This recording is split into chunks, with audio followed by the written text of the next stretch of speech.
Bonsoir à tous, je suis ravie de vous retrouver mesdames, messieurs pour, comme chaque jeudi soir, une heure de débat en direct et une heure de débat économique. Ce soir, on va vous parler de votre pouvoir d'achat. Les prix augmentent et augmentent de manière démesurée, on a dû tous le remarquer, au marché quasiment tous les prix ont augmenté, les légumes, les viandes, l'habillement et la restauration, sans parler des magasins de fruits qui se sont quasiment transformés en bijouterie. Alors par anticipation aux augmentations qui sont prévues à partir de 2017, des opérateurs, producteurs, grossistes ou peut-être aussi détaillants abuseraient sur les marges et donc sur les prix des produits dont nous avons besoin au quotidien. À ce rythme-là, et il faut le dire en toute franchise, les bas salaires vont s'appauvrir en 2017 et les salaires moyens vont difficilement finir le mois. À qui la faute exactement et qu'est-ce qui justifie aujourd'hui des augmentations de prix de produits progressifs de mois en mois au cours de cette année 2016 et surtout qu'est-ce qui est fait pour protéger le consommateur et son pouvoir d'achat des surenchères et des spéculations. Voilà ce dont nous allons vous parler ce soir avec nos invités. Merci messieurs d'être avec nous. Nous accueillons ce soir monsieur Benhazir Abdelrahman. Bonsoir. Vous êtes le directeur général du contrôle et de la répression des fraudes au ministère du Commerce. À vos côtés monsieur Kamal Allem. Bonsoir et merci d'être là. Vous êtes le chargé de la communication et de la stratégie à l'association LMN qui est affiliée à la Fédération algérienne des consommateurs. Vous parlez donc au nom des consommateurs. Nous avons également le plaisir ce soir d'avoir avec nous Yassine Moussa. Bonsoir. Bonsoir. Vous êtes expert en économie et à vos côtés, M. Zebdi Mostafa. Vous représentez également les consommateurs. Vous êtes président de l'APOS, qui est l'Organisation algérienne de protection et d'organisation des consommateurs. Alors pour illustrer la question de la hausse des prix, de la hausse injustifiée des prix des produits, notre reporter s'est intéressé pour cette semaine à ce fameux gap, à cette espèce de différence entre les chiffres qui sont annoncés par l'Office national des statistiques et puis le vécu, la réalité qui est ressentie dans les marchés au quotidien. Je vous propose de suivre cela dans le reportage réalisé par Bouchra Bouali. Si l'on se réfère aux chiffres donnés par l'Office national des statistiques, l'indice général des prix à la consommation au niveau national a baissé en octobre 2016 de 0,4% par rapport au mois précédent. Selon l'ONS, les prix des viandes rouges ont baissé par exemple à Alger de 2,1%, les légumes de 1,1% et la volaille de 10,18%. Une baisse que le consommateur a beaucoup de mal à percevoir. C'est pas réaliste. Voilà, vous avez une marchande de poulet. C'est cher, juste à côté. Le poulet, il est très cher. زادوا له الدجاج بزاف والله بزاف كلش زاد Vous payez à combien par exemple le poulet? le poulet il fait 40. واش نقصوا له اختي راه يدير 40 في الكيلو واش نقصوا له هذا المندارين ولينا ما نجموش نشرا دوك انا نحكوا على الدجاج خطرات يحبط 18000 خطرات 20000 خطرات 22000 دوكا 40000 هبل زاد الحق المولود ما تحكيش jamais de la vie qui vient qui me montre comme quoi il a fait les statistiques c'est des prix n'importe quel produit c'est cher. Il y a un proverbe qui dit les statistiques et les chiffres ne sont jamais justes. D'ailleurs on l'a vu dans la campagne de Trump, il y avait des statistiques qui disaient que Clinton qui allait passer. Donc, tout le monde sait que les chiffres ne sont pas justes. Parce que pourquoi? Parce que si on part au marché, l'année passée, la volaille, elle a été à 200 dinars, aujourd'hui elle est à 400 dinars. Donc 100% d'augmentation. Si on voit les statistiques de l'ONS, au contraire, ils affichent une baisse. Donc là, ce n'est pas la réalité. Je ne sais pas d'où ils ont ramené ces chiffres. Des chiffres critiqués par les experts, d'autant que l'ONS a publié sur son site web que le rythme d'inflation annuelle se situait à près de 6%. C'est contradictoire. L'inflation en Algérie, elle est arrivée à 6,8. C'est les chiffres du gouvernement cette année. Comment on dit que les prix ont diminué? C'est pas possible. Il faut être logique. Parce que quand on parle d'inflation, il faut expliquer aux... Oui, quand on parle d'inflation, il y a les prix qui augmentent. Des prix qui n'ont pas attendu 2017 pour augmenter, mettant à mal les budgets des ménages, notamment les plus modestes, qui voient leur pouvoir d'achat s'effondrer. Ils se trouvent de fait dans l'obligation de revoir leurs habitudes de consommation. عم ديجا بلا قبل ما يلحق جونفي زادوا 20%. هاي القهوه ولات كانت 16000 ولا 18000. سندويتش الاخراني تاع 30 هنا نشرو فيها 2000 ولا 3000. البطاطا ما تحكيش. كل الزاد ولا كل الزاد. J'achète 1,5 kg de mandarine, 1 kg d'orange, 1,5 kg. C'est 600 dinars, 700 dinars. 600 dinars, 700 dinars. Il y a 10 ans en arrière, on ramenait un couffin à la maison avec légumes. Regardez les prix دايما طالعين. دايما طالعين انا حريف لي بري ما اللي ما ياكلش انا نمشي قيس بلا J'ai acheté 3 tomates. 3 tomates. في المدارين شي 2 كيلو تاع tomates. C'est trop. On consomme moins parce que c'est trop cher. C'est que dans les grandes familles, le budget de se réduire. الحاجب اللي يبيعوا الاخر ça augmente. الدرج تاع ça augmente.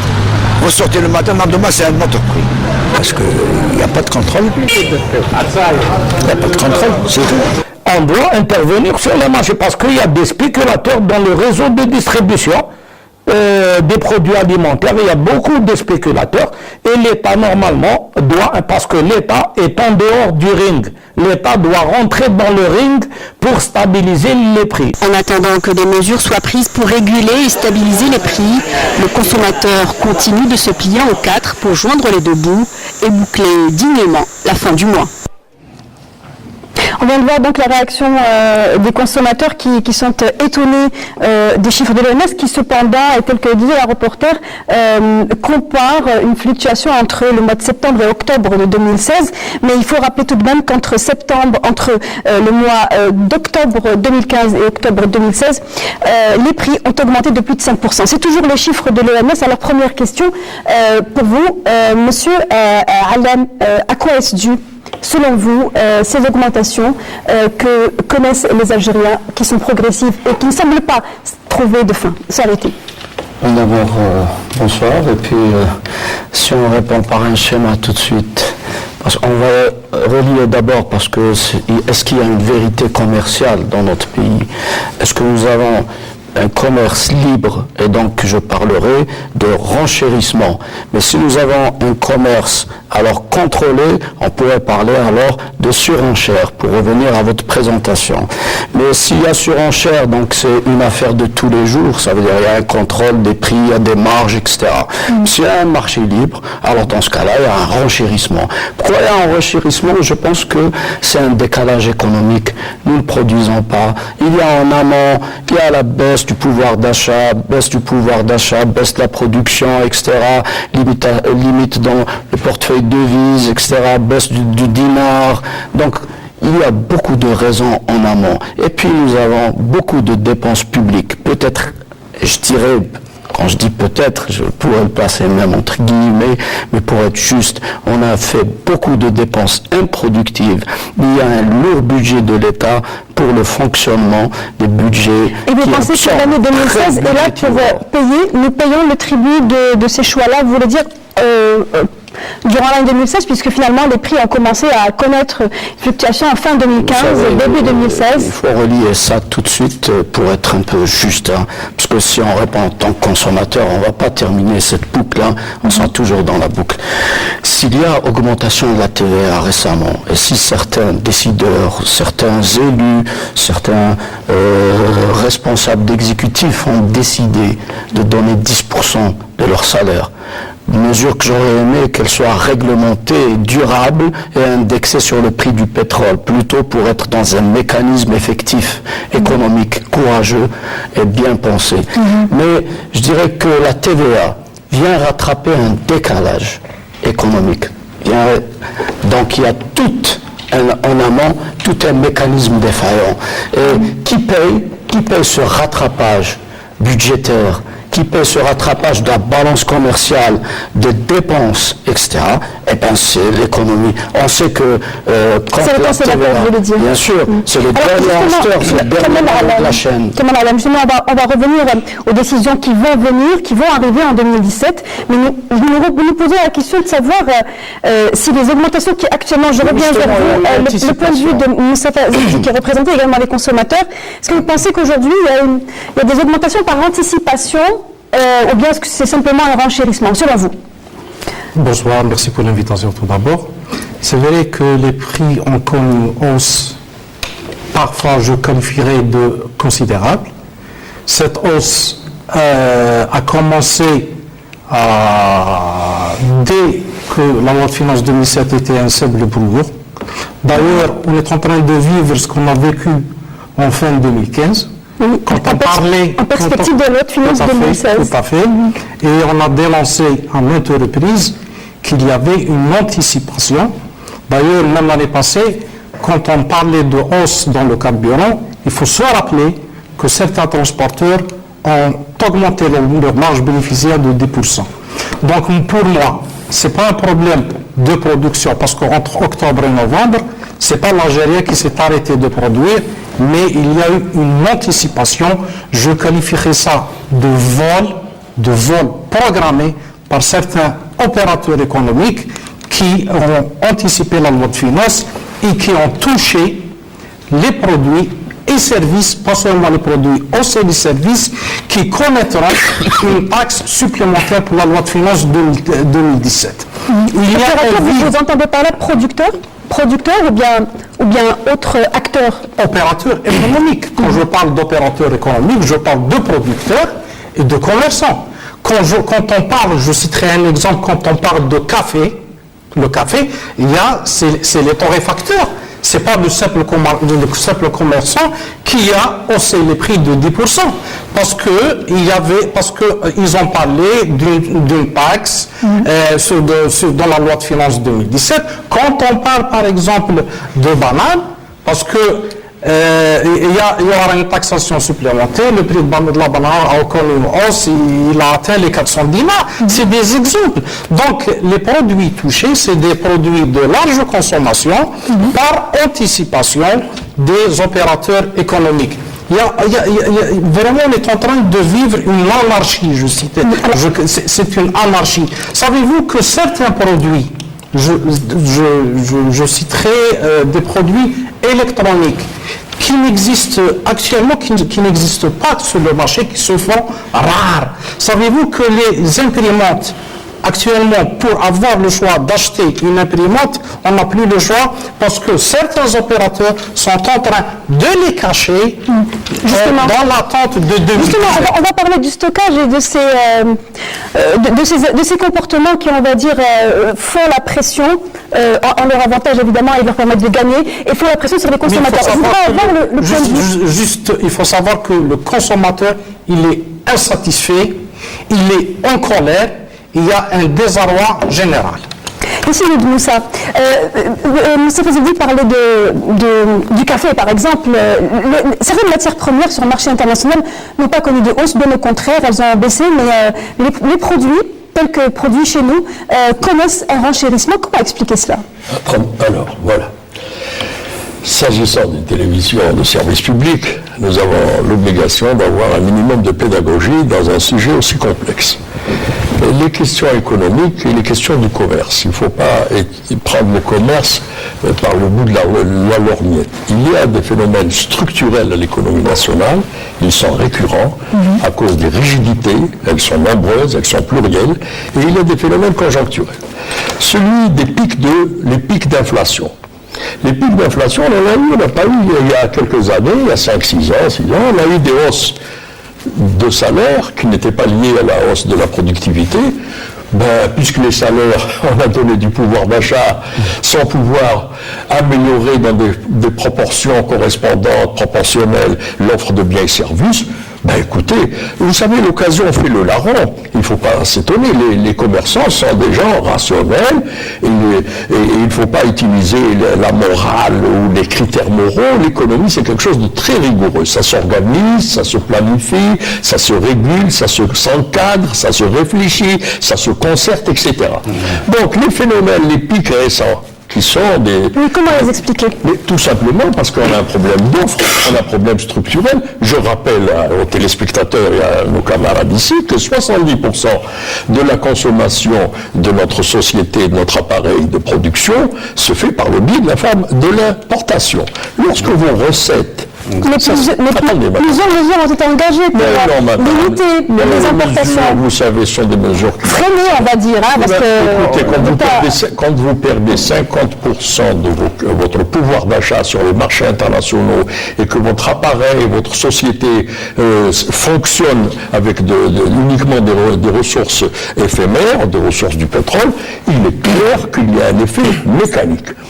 Par ailleurs, les politiques publiques, dans une phase de rétrécissement des moyens de paiement, ils sont obligés de faire des politiques d'ajustement, ils ajustent les dépenses aux recettes. Alors, on ne peut pas faire du contingentement physique. Je ne peux pas vous dire, écoutez, monsieur, madame, vous avez droit à un demi-kilo de café. Quoique les quotas ont été imposés pour un certain nombre de produits. Oui, mais vous savez, le fait de recourir aux quotas, c'est la preuve absolue que nous ne pouvons pas utiliser les instruments économiques. C'est très difficile. Attendez, madame. Rapidement, pour écouter les explications du responsable. Alors, vous avez parlé d'inflation importée. Il y a l'inflation importante. Voilà, un point. Il y a le fait que nous avons, pour des nécessités d'ajustement budgétaire, nous avons laissé glisser le dinar. Vous avez une offre réduite, que vous le voulez ou non. Au-delà des phénomènes de spéculation, il y a ce qui est structurel et il y a ce qui est conjoncturel. Ce qui est conjoncturel, c'est tout à fait normal.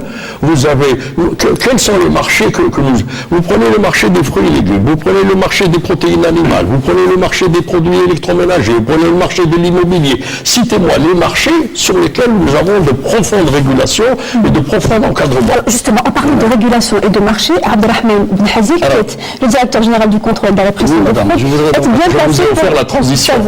Merci à vous. Merci madame de m'inviter pour donner un peu de lumière sur ce sujet qui intéresse un peu tous les citoyens. Donc à ce sujet, je dois dire tout simplement, effectivement, nous sommes un pays qui est placé dans l'option de l'économie de marché. Effectivement, depuis au milieu des années 1990, bien entendu.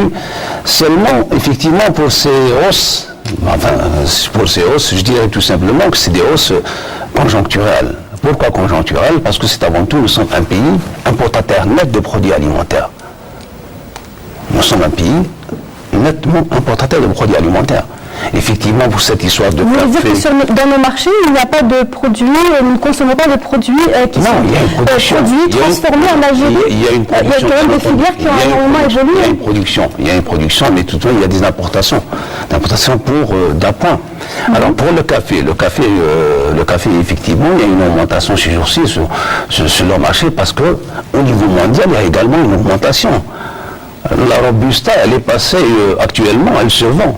Oui, mais donc ça, c'est les ont baissé. Pardon, ils ont baissé à l'international, ils n'ont pas baissé chez nous. Non, les chiffres séparés sur les relèves. Non, je vous donne les chiffres. Non, j'ai des chiffres. Du ministère du Commerce qui date de... Non, c'est pas des chiffres. Non, c'est des chiffres récents. Il y a eu une baisse, non. Non, c'est des chiffres récents, il ne faut pas me discuter, c'est des chiffres sourcés. Trois produits. Alors, vous savez très bien que le pois chiche, la tonne de pois chiche, elle est passée. Actuellement, elle se vend à $1 400 la tonne. Alors qu'il y a une projection peut-être même d'augmentation sur ce plan-là. Alors que c'est actuel. Là, on parle d'un renchérissement qui date quand même de début. Non, il y a un renchérissement au niveau des cours, je dirais, mondiaux pour certains produits. L'arabica, la tonne, elle fait actuellement, il y a des importations qui ont été réalisées réellement. Donc, ces importations, je dirais, chiffrées. Donc, on a de l'arabica qui est importée, la tonne, actuellement à $3 247 la tonne, alors qu'elle était à 2811, il y a 10 mois de ça. À la fin de l'année passée. Pour le lentilles également. Donc, Monsieur Ben Hazil, juste une question. Est-ce que la direction du contrôle et de la répression des fraudes a constaté une explosion des prix des fruits et légumes? On va commencer par les produits maraîchers. C'est réellement ce qui touche le plus parce que c'est ce que nous consommons au quotidien. Cette année de la ménagère, des augmentations records et en même temps records notamment. Non, les produits maraîchers. Est-ce que vous l'avez constaté et comment est-ce que vous expliquez? Je vais vous expliquer. Monsieur Ben Hazil. Non, c'est très simple. Nous sommes d'ailleurs, pourquoi j'ai des conjoncturales? La première des choses, nous sommes en période hivernale.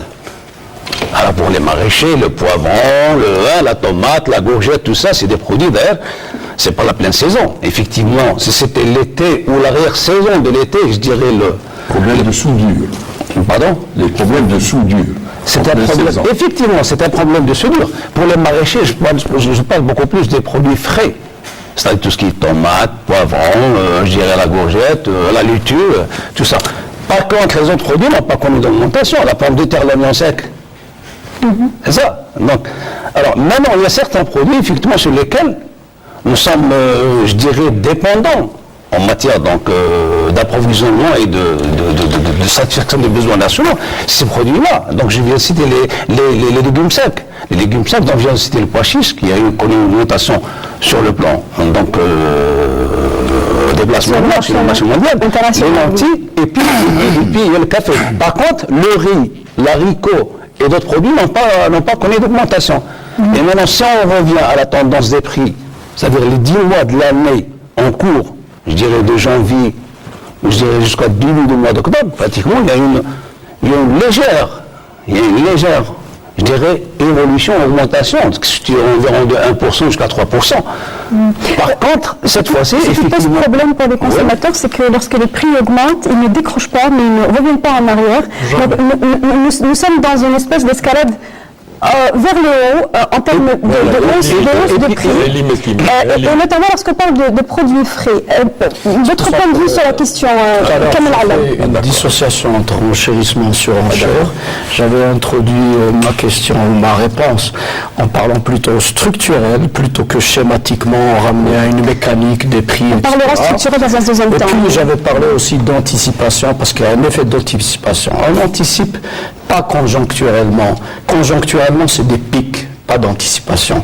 Il y a une cohésion, un mouvement total, donc qui est coordonné. Donc c'est une réponse à une situation qui n'est pas conjoncturelle. En général, quand c'est structurel. C'est structurel, quand on parle de structurel, ça a commencé avec la première. Nous en sommes à la deuxième en 2 ans, puisque c'est la deuxième augmentation après la première loi de finances.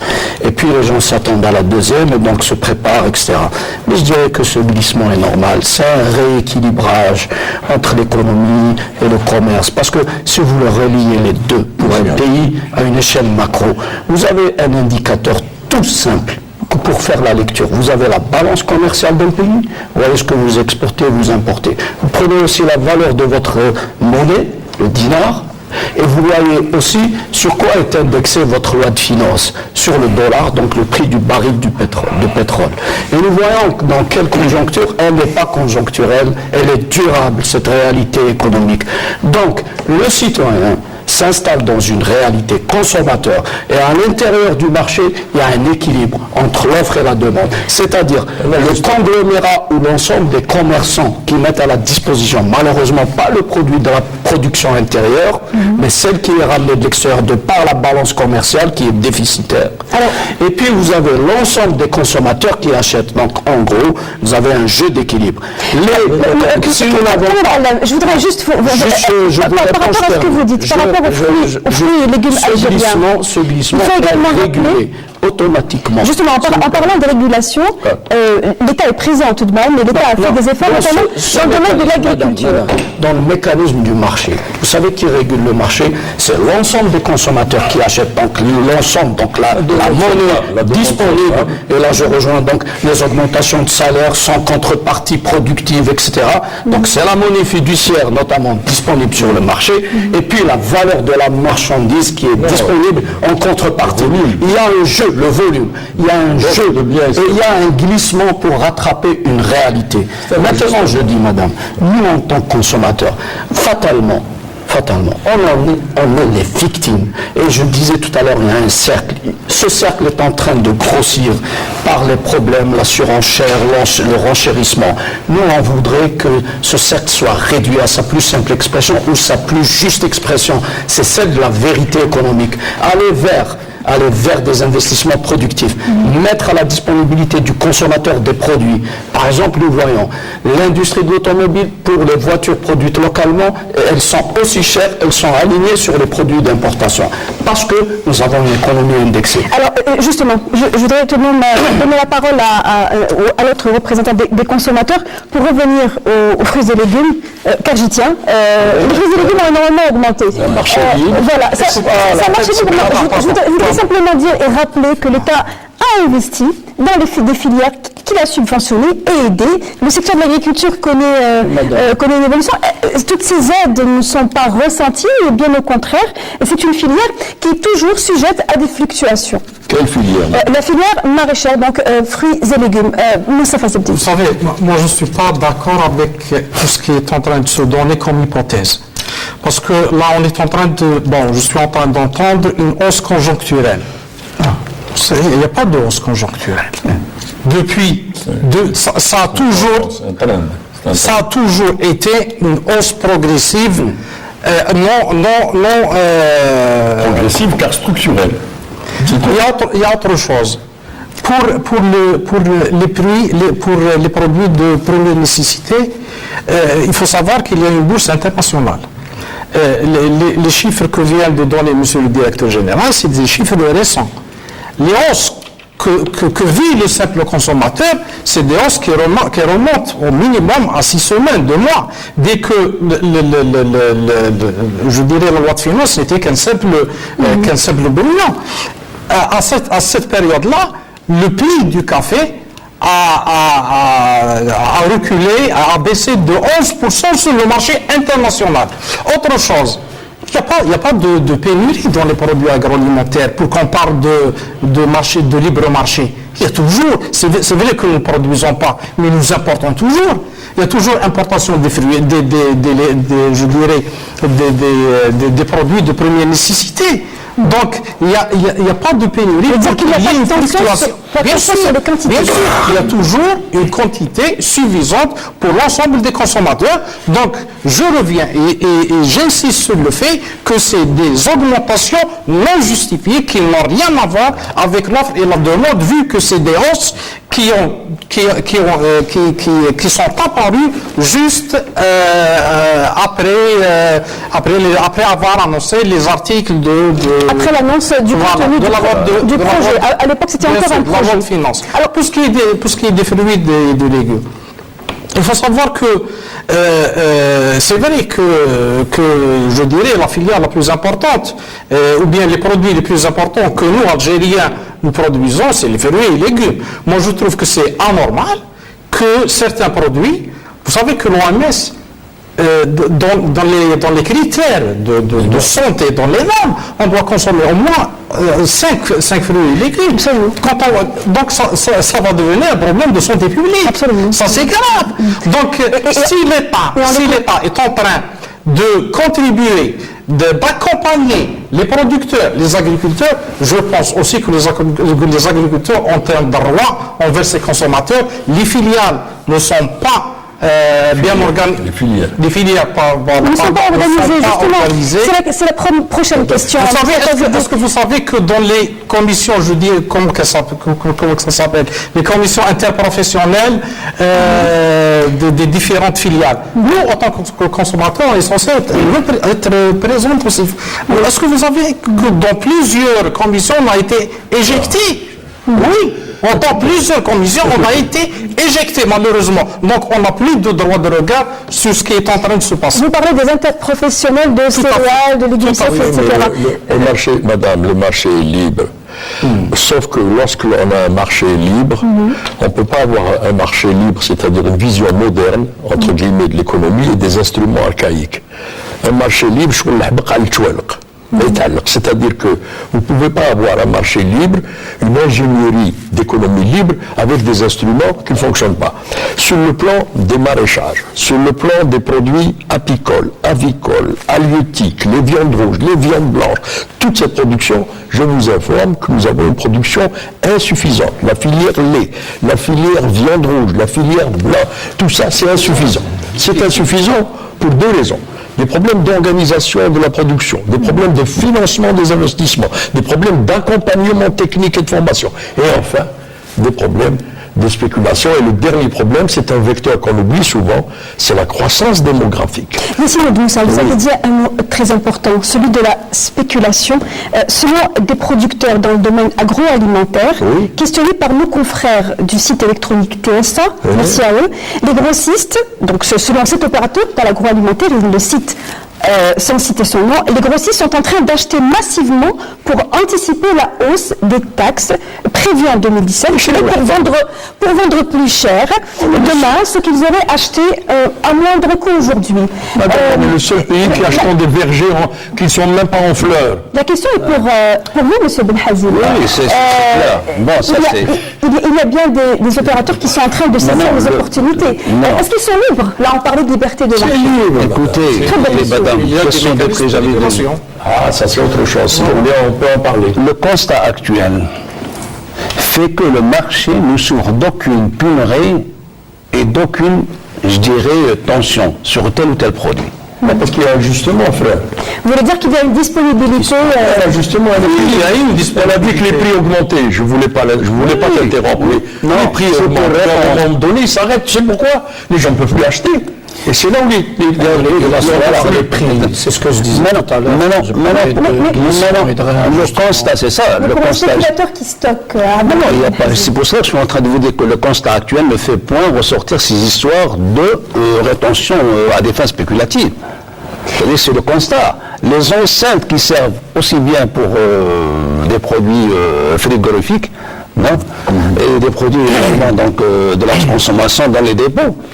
Effectivement, il y a une présence de produits, mais qui est régulée de la manière la plus normale. Les structures qui sont en charge du contrôle et de la répression des fraudes n'ont pas relevé des comportements de rétention ou de... Il n'y a pas de comportement de rétention. Effectivement, il n'y a pas de produits qui sont stockés à des fins spéculatives. Il y a des produits, bien entendu, qui sont mis sur le marché de la manière régulière et en toute, comment dirais-je, régulation économique. Maintenant, le problème qui se pose, comme il disait notre ami, donc M. Moussa, effectivement, nous sommes un pays, tout à l'heure, pourquoi j'ai insisté, surtout pour les produits alimentaires. Parce qu'effectivement, le problème de ces hausses, je dirais, subites et conjoncturelles, donc qui commençaient à s'affirmer depuis donc la moitié du mois de novembre jusqu'ici, c'est parce que le fait que nous ne sommes pas un pays, disons, producteur en quantité suffisante pour pouvoir donc satisfaire la demande nationale. Les 40 millions. On n'était pas producteur non plus en 2015, ni en 2014, ni en 2013. Il y a un changement de modèle de consommation. Donc, je t'aide. Allez-y, je vois que vous avez un support. Allez-y. Non, c'est ça. Donc, effectivement, cette augmentation a touché beaucoup plus les produits alimentaires. Le poste alimentaire, effectivement. Par contre, l'autre produit, l'habillement, les articles chaussons et d'autres produits n'ont pas touché. Et donc, tout ça, je cite, c'était 3 ou 4 produits. Donc, les produits, je dirais, les légumes secs, entre autres, donc les pois chiches, lentilles, et puis le café. Donc c'est grosso modo, il y a ça. D'autres produits n'ont pas connu donc, de hausse. Par exemple, la poudre de lait. Donc il n'y a pas d'augmentation. La poudre de lait qui est subventionnée. Non, tout ce qui est du lait en sachet, c'est le lait qui est subventionné à 25 dinars. Mais le lait en poudre, il a connu une hausse. Ça, je peux vous le confirmer. En 2015, déjà, il y a une hausse de près de... Le problème qui se pose, c'est qu'il y a un facteur déterminant un peu dans l'équilibre de l'équilibre du marché, c'est que ce facteur, je dirais psychologique, c'est qu'il y a une consommation, je dirais, excessive. Il y a en quelque sorte cette fièvre, je dirais, acheteuse. Le consommateur, il y a tendance, il y a l'élasticité des prix.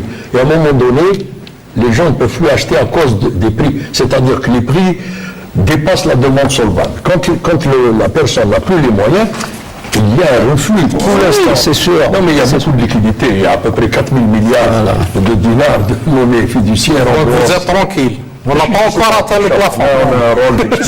Je voudrais juste, si vous permettez, je voudrais juste vous apostropher. C'est une information également pour notre public.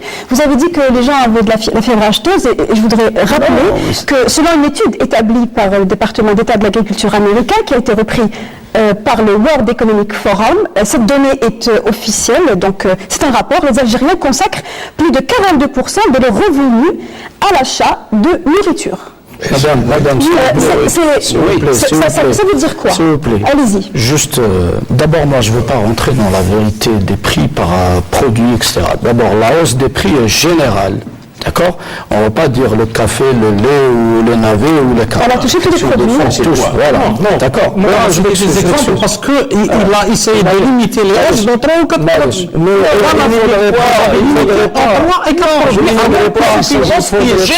Il ne faudrait pas confiner cette hausse, sinon elle ne serait pas structurelle, ni conjoncturelle, ni spécifique, bien ponctuelle. Et là, on ne voit pas pourquoi on ferait toute une émission. Ça serait disproportionné. Puis si c'était une problématique de contrôle, le contrôle se fait tous les jours. Ce n'est pas le cas. Si c'était conjoncturel, également. Donc, il s'agit effectivement, et c'est le but de votre émission, c'est justement de dire que c'est structurel, que c'est un glissement. C'est pas le but. Le but, c'est d'expliquer aux gens à quoi correspond ces augmentations, structurelles ou pas. On peut rendre un produit ou un ensemble de produits, une catégorie disponible, par son accessibilité, par le prix, c'est tout. Donc ici nous sommes face à un jeu d'équilibre, tout simplement. Mais effectivement, si ça devient très exorbitant ou trop, on va dire trop exorbitant, ça va revenir à un jeu d'équilibre, à une normale. Mais serait-ce accessible, ça sera toujours cher, parce que nous sommes dans une économie qui ne produit pas, c'est tout. Maintenant, est-ce que notre économie... Et puis les salaires, il faut oublier les augmentations. Les Américains, la période des augmentations de salaire, cette étude américaine de 42%. Moi, je vais vous dire, peut-être quel est le salaire dans cette étude pour être très vrai scientifiquement. Est-ce que dans cette étude on dit quel est le salaire moyen pris comme référence? Parce que si c'est 100 000 dinars, je vous dirais oui, c'est 42. Le salaire moyen a été établi par l'ONS. Non, cette étude américaine ne peut pas dire 42% du revenu si le revenu moyen n'a pas été pris, par exemple. Alors que certains avancent 35 000 dinars, salaire. Alors si c'est 35 000 dinars, le salaire moyen, je peux vous assurer que ce n'est pas 42%, c'est plutôt 92%. Donc quel est le salaire moyen, n'est-ce pas? Donc toute étude a ses indicateurs, a ses fondamentales. Donc, selon vous, M. Alem, l'Algérien dépense davantage pour la nourriture et donc ça fait voilà. Par rapport à la moyenne des salaires. Ça dépend de sa situation géographique, parce que dans un cadre rural, urbain, ça dépend de la famille, ça dépend de l'âge des personnes qui la composent. Il y a toute une réalité sociale et la proximité au travail, disponibilité des moyens de transport ou non. Donc il y a toute une réalité sociale. Donc prendre un chiffre et le balancer ne restitue pas une réalité. Mais je reviens toujours à dire que en Algérie, le consommateur paiera toujours tant que la balance commerciale sera déficitaire et qu'il y aura une masse salariale très importante, donc une masse fiduciaire face à un volume de production très faible et que l'importation joue le rôle de régulation et qu'il y a un robinet qui s'appelle le dollar parité avec le dinar et donc c'est le pétrole qui commandera donc le robinet, donc ce qui sera sur le marché sera commandé par cette vérité économique. On ne peut pas y échapper. Les consommateurs... Juste sur un point s'il vous plaît. Tout à l'heure on disait est-ce que le commerçant fait du stock? Le stock existe, c'est un mécanisme commercial. Maintenant, est-ce que nous avons... Est-ce qu'il est justifié? Madame, un commerçant a son stock. Maintenant, je peux vous dire une chose. Est-ce que le rôle régulateur de l'État... Et là, je vais mettre sur la table quelque chose de pertinent. Pour qu'on puisse écouter le point de vue des autres. D'accord. Est-ce que nous avons des plateformes stratégiques de régulation? Je peux vous donner une information.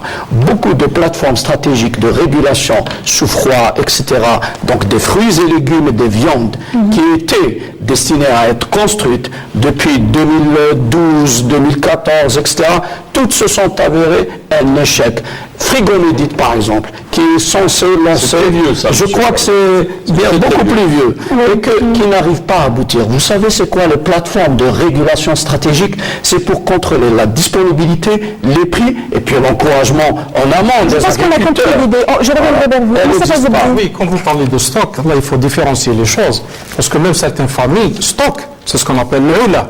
Mais quand on parle de rétention, c'est plus un stock. Ça, c'est un déséquilibre. On manipule l'offre. Voilà, ça, il y a un déséquilibre. Et effectivement, je partage votre avis. Il y a une certaine rétention, et ça, c'est le témoignage de quelques commerçants. Il y a des produits qui connaîtront une hausse en 2017, et il y a une rétention de la part de certains opérateurs économiques. Ça crée un déséquilibre dans l'offre et la demande, bien évidemment, et ça fait de la spéculation. Il faut savoir aussi que, c'est vrai, le fait de dire qu'on est dans un marché libre, ça ne veut pas dire un marché sauvage. Même les Européens sont dans un marché libre. Mais quand un Algérien part à l'étranger, il connaît au préalable quel est le budget. Libre, il y a de la concurrence, il y a de la production, il y a de l'offre. Un Algérien, quand il va à l'étranger, il sait le prix du produit ou du service qu'il aura. Il y a tous les prix. Et même s'il y a une augmentation, moi je l'ai dit, je le répète toujours, même s'il y a une augmentation, c'est à droite de la virgule. Nous, actuellement, on n'a plus de dinars. C'est à gauche. Non, c'est à gauche de... C'est une augmentation à gauche de la virgule, tout à fait. Nous, on manque de mécanismes de régulation. C'est vrai qu'on est dans un marché libre, mais c'est un problème de mentalité de l'opérateur. Pour lui être dans un marché libre, il peut mettre le prix qu'il veut. Je pense qu'il y a nécessité que les pouvoirs publics... Nous sommes dans une économie de pénurie. Je termine la phrase. Je pense qu'il y a une nécessité que les pouvoirs publics mettent des mécanismes de régulation parce qu'à ce rythme-là, à cette manière-là, vraiment c'est de l'anarchie. Nous ne sommes pas passés d'une économie de pénurie de produits à une pénurie de clients comme ça se fait dans les grands pays développés, industrialisés. Dans beaucoup de secteurs, nous avons des pénuries. Il y a des secteurs où il y a une offre abondante. Regardez la téléphonie, regardez l'automobile, où il y a tous les jours des offres compétitives, des packaging, etc. Le marché se régule. Est-ce que vous avez entendu de la publicité pour du ciment, pour du fer, pour du logement, pour tout ça, ce sont des produits sous tension. Nous sommes une économie de pénurie. Alors, on cherche l'explication par les prix. Les prix ne sont qu'une conséquence. Je rappelle à mes frères que les prix sont des indices de rareté, que les prix reflètent la rencontre entre l'offre et la demande et que les prix sont un élément d'allocation des ressources. C'est en fonction des prix que les familles allouent leurs ressources et que même les pouvoirs publics font leur budget. Donc, essayer de comprendre des phénomènes structurels profonds par le biais des prix, c'est un peu biaiser l'analyse. Et ça, il ne faut pas le faire pour nos téléspectateurs. On ne peut pas avoir un marché libre sans encadrement.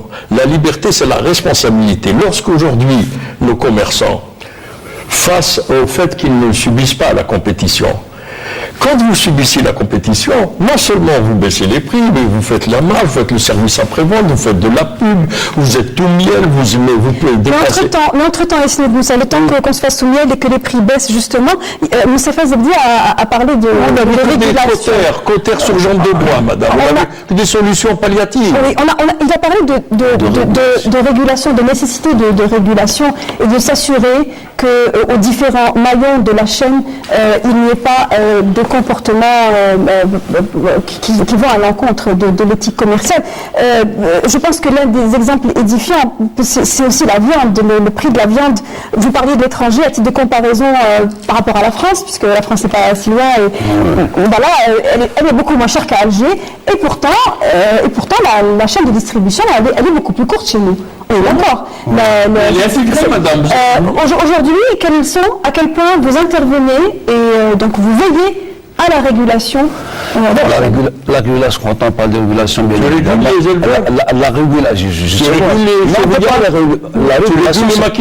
la régulation, c'est avant tout, donc vous le savez très bien, vous êtes un économiste, bien entendu, la régulation, c'est avant tout la production. C'est ça ce qui est important. Non, mais elle te parle de la chaîne de distribution. C'est ça. La chaîne de distribution, on va le laisser, Mais vous lui posez des questions. Il y a ça. Et puis effectivement, maintenant ces aspects, disons, de la commercialisation, bien entendu, il va falloir peut-être développer encore davantage. Donc les espaces de commercialisation à tous les niveaux, ça dépend des filières, ça dépend des chaînes. Et à ce moment-là, donc, allez, plus qu'il y ait donc je dirais donc de ces enceintes un peu de commercialisation, plus qu'on ait, comment dirais-je, un circuit de commercialisation trop court.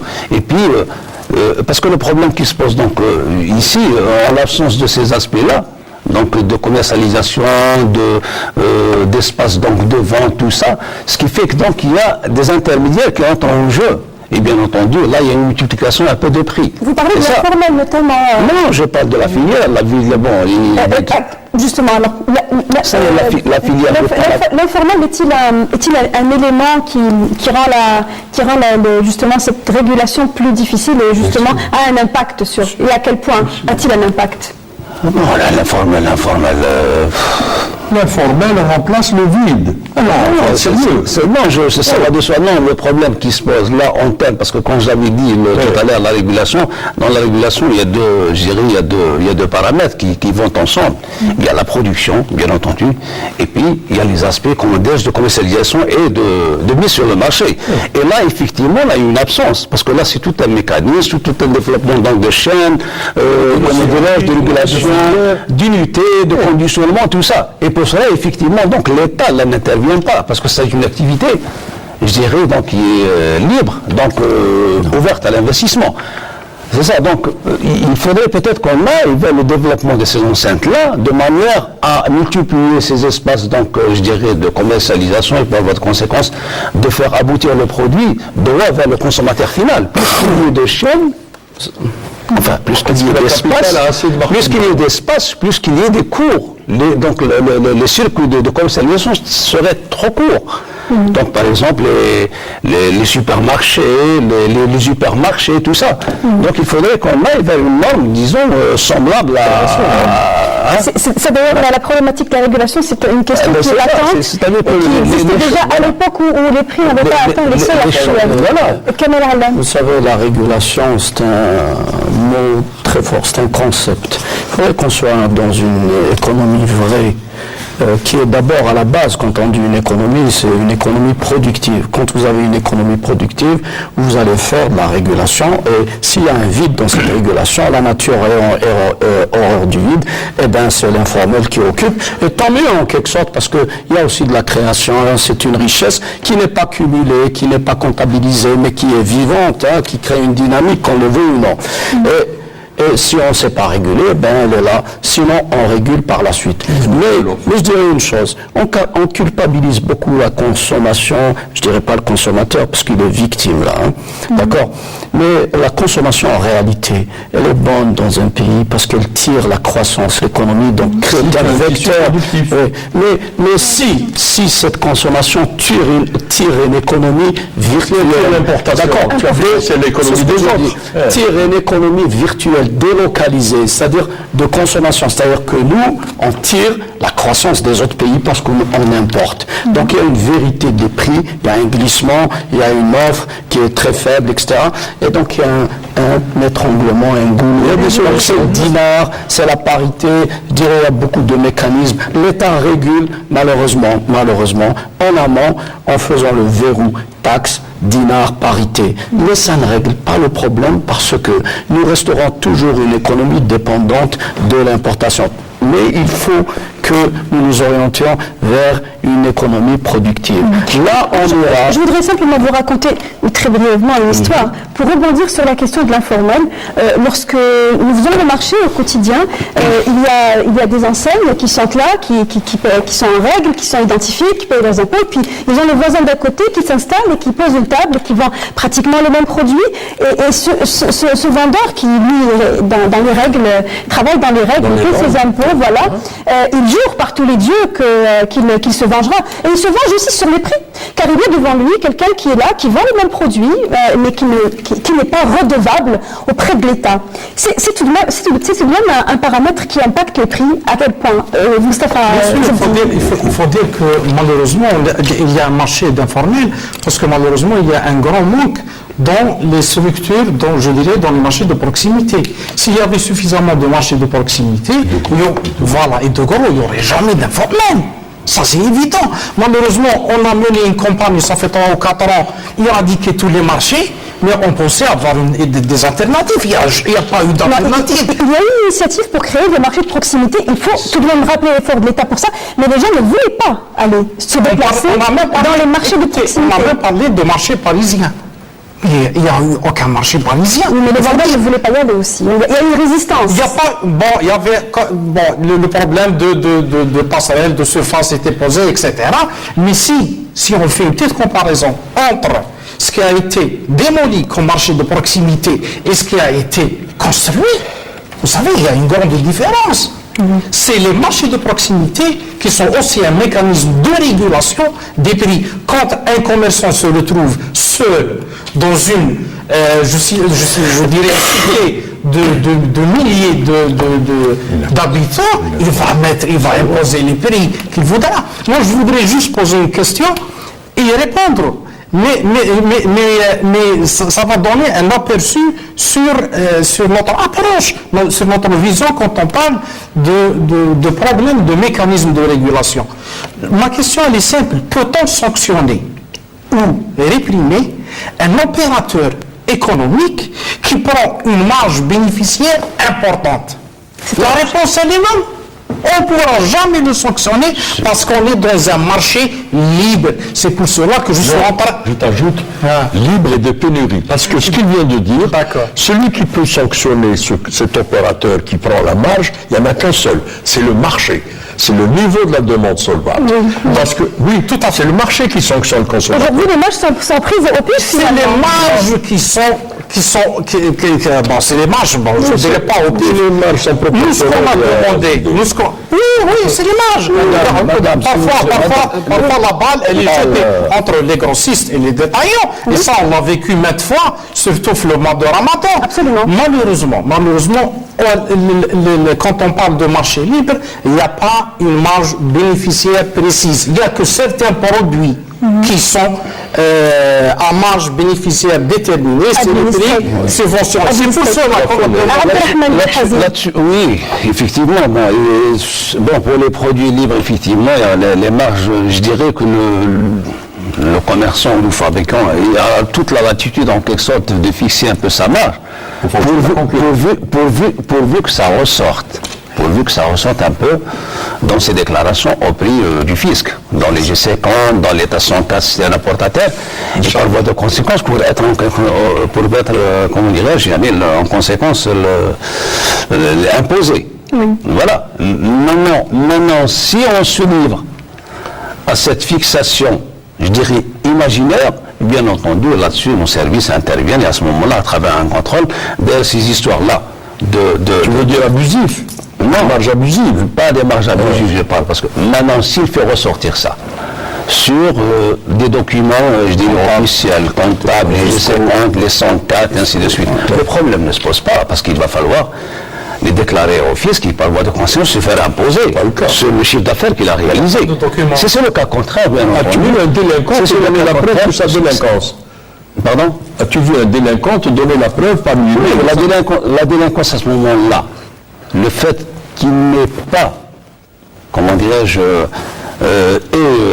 c'est un problème fiscal pur. Non, c'est pas un problème. Non, c'est pas un problème de fiscalité, c'est un problème beaucoup plus de traçabilité. Moi, je pense que nous, quand si je contrôle par exemple en termes de documentaire, il va falloir que je remonte vers la traçabilité. Effectivement, est-ce que le bonhomme ça, il active en toute légalité avec les documents légaux qui sont la facture. Dans ce sens-là. L'obligation de facturation et l'obligation de facturation. Ça n'a jamais été appliqué, monsieur. Non, c'est appliqué. Pour les agriculteurs. Non, les agriculteurs, c'est autre chose. Non, c'est ça l'autre chose. Quand on parle des agriculteurs, pas de facture et pas de traçabilité. Non, les agriculteurs, ils sont soumis à un document donnant-le, d'ailleurs, on le dit, le document donnant lieu à facture. C'est-à-dire, il fait la valeur de la facture. Voilà. Vous êtes en charge de la répression des fraudes aussi et du contrôle. Oui. Quels sont les chiffres peut-être que vous avez en termes justement de prévalence c'est ça, c'est pour cela que je suis effectivement, il y a là-dessus, en termes de délinquance en quelque sorte économique, effectivement, il y a un chiffre d'affaires dissimulé qui est constamment, décelé au fur et à mesure du contrôle. Donc pour l'année en cours, nous sommes peut-être à 52 milliards pratiquement de dinars de chiffre d'affaires qui est dissimulé, c'est-à-dire 52 milliards de dollars dissimulés par le fisc. Dissimulés, donc c'est des pratiques en quelque sorte commerciales illicites qui sont effectuées par des opérateurs économiques. Enfin, c'est un chiffre d'affaires résumé, sans pour autant qu'il soit déclaré de la manière la plus officielle. Oui. Il nous reste encore juste 3 minutes pour une dernière question. Oui, allez-y.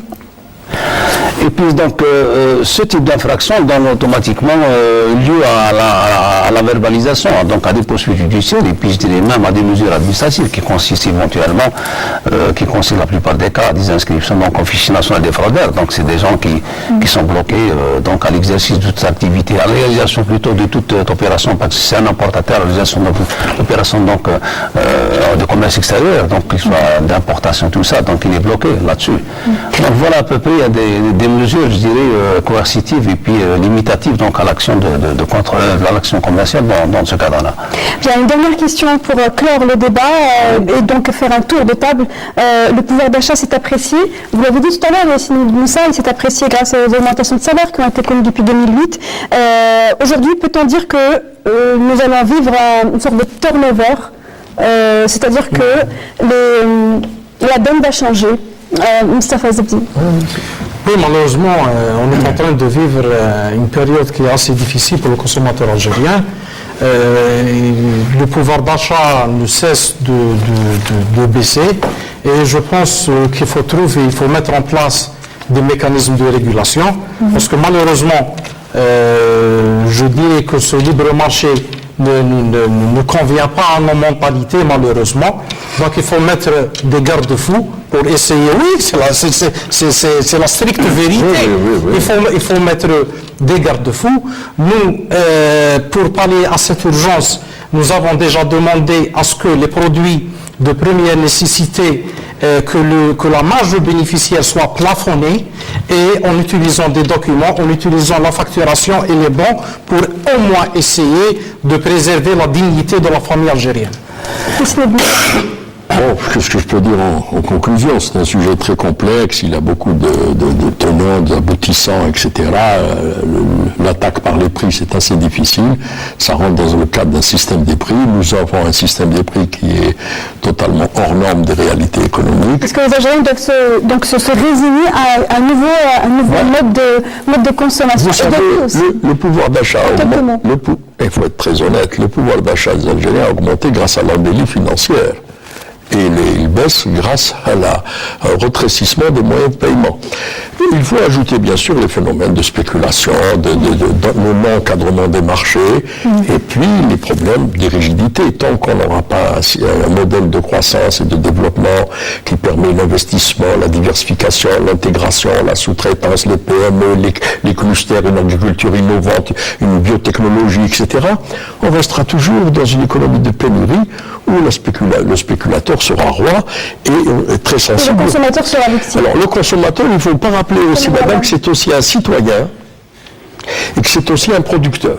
Donc ne jamais oublier qu'il a aussi la possibilité de créer de la richesse et par son comportement aussi il peut améliorer la rationalité de notre système économique. Moi j'appelle le consommateur à budgétiser, rationaliser la dépense. C'est une fatalité qu'il faut savoir gérer parce que nous allons la vivre coûte que coûte. On ne se serrera pas la ceinture parce qu'on nous a offert une ceinture déjà très courte, donc c'est un cadeau quand même. Il faut changer de taille sinon. Et puis je dirais que c'est pas une question de commerce, etc. et tout, c'est plutôt une question d'économie générale et que nous vivons un peu ce que a vécu ou que vit l'Égypte dans la même situation de pénurie, qui n'est pas une économie productive, et aussi ce qu'a vécu sous une autre forme la Grèce, parce qu'elle avait un peu son pétrole, c'était la ligne de crédit, notamment franco-allemande. Et nous, on a notre pétrole et c'est un turnover. Inch'Allah, ça va passer bien pour le consommateur. Et j'espère qu'on aura notre émission l'année prochaine où on nous annoncera une embellie économique. Abdelrahman Ben Hazil, le dernier mot est à vous. Oui, bon, tout ce que je dois dire tout simplement que effectivement donc l'économie c'est avant tout comment dirais, c'est un jeu entre de la production et la consommation. Et puis l'acte de consommation, c'est un acte majeur et déterminant en matière de la définition, je dirais même, de l'architecture de l'économie, du son ensemble. Et puis donc il va falloir qu'il y ait une rationalisation un peu de la consommation, parce qu'il faut dire actuellement nous sommes dans une situation un peu de surconsommation. Surconsommation et puis surconsommation, c'est-à-dire de par le comportement un peu du consommateur. Donc c'est sur ce mot, navré, nous devons rendre l'antenne de rappel et je vous remercie d'avoir été des nôtres. Abdelrahman Ben Hazil, le directeur général du contrôle et de la répression des fraudes au ministère du Commerce. Merci à vous, monsieur Alam Kemal, chargé de la communication et de la stratégie affilié à la Fédération algérienne des consommateurs, Yassine Moussa, expert en économie, et Moustapha Zebdi, président de l'APOS. Merci à vous de nous avoir suivis. Merci de nous suivre et de continuer à interagir sur notre page Facebook, La Semaine Éco. On se retrouve jeudi prochain pour une nouvelle thématique. Très bonne soirée à tous. Merci.